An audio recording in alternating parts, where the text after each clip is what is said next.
Praise lord. మీ అందరు బాగున్నారా? ప్రభువైన యేసుక్రీస్తు నామములో మీ అందరికీ వందనాలు. 107వ కీర్తన 6వ వచనం మనం ఒకసారి చదువుకుందాము. వారు కష్టకాలమందు యెహోవాకు మొరపెట్టిరి, కావున వారి ఆపదల్లో నుండి వారిని విడిపించాడు. మనకి కష్టాలు అనేవి ఎందుకు వస్తాయి? కష్టాలు వచ్చినప్పుడే మనం మొరపెట్టేవారిగా ఉండాలా? దేవుని యొక్క ఉద్దేశం ఏంటంటే, వీరు కష్టం వచ్చినప్పుడు ఆయనకి మొరపెట్టారు. ఆ కష్టం కూడా దేవుడు పెట్టింది కాదు, కానీ వీరే తెచ్చుకుంటున్నారు.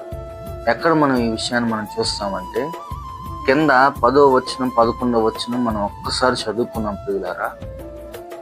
దేవుని ఆజ్ఞలకు లోబడక మహోన్నతుని తీర్మానమును తృణీకరించినందున కింద ఆయన ఆయాసము చేత వారిని కృంగజేశాడు.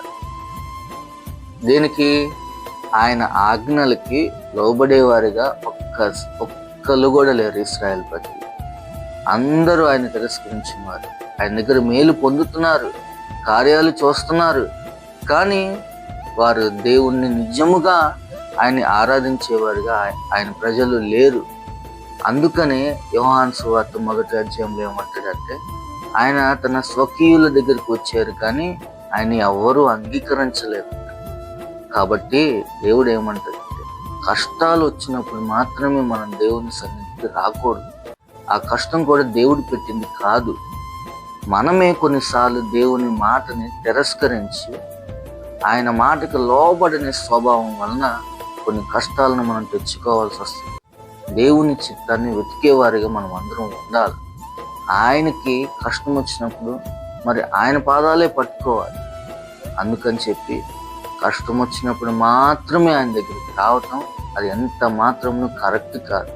నీ సంతోషములో, నీ కష్టములో, ప్రతి విషయంలో నీ దేవునితో నీ యొక్క అనుబంధాన్ని నువ్వు పంచుకోవాలి. ఆయనతో నువ్వు అంటుకట్టగా పడి నువ్వు జీవించేవాడిగా నువ్వు ఉండాలి. నీ అంతటా నువ్వే ఆయన మాటకు వినకుండా కష్టాలు తెచ్చుకోవద్దని దేవుడు నీతోనే చెప్తున్నాడు. ఆయన మాట కాదని ఎక్కడికి నువ్వు దాటి వెళ్ళిపోలేవు. యెహోవా కనుదృష్టి లోకమంతటా ఉన్నదంట. కాబట్టి ప్రియులారా, మీరు దేవుని మాటకు లోబడి ఆయన ఆజ్ఞలకు మీరు పాటించేవారిగా మీరు మారాలని ప్రభు పేరట మీకు సెలవిస్తున్నాను. Praise lord. ఆమేన్.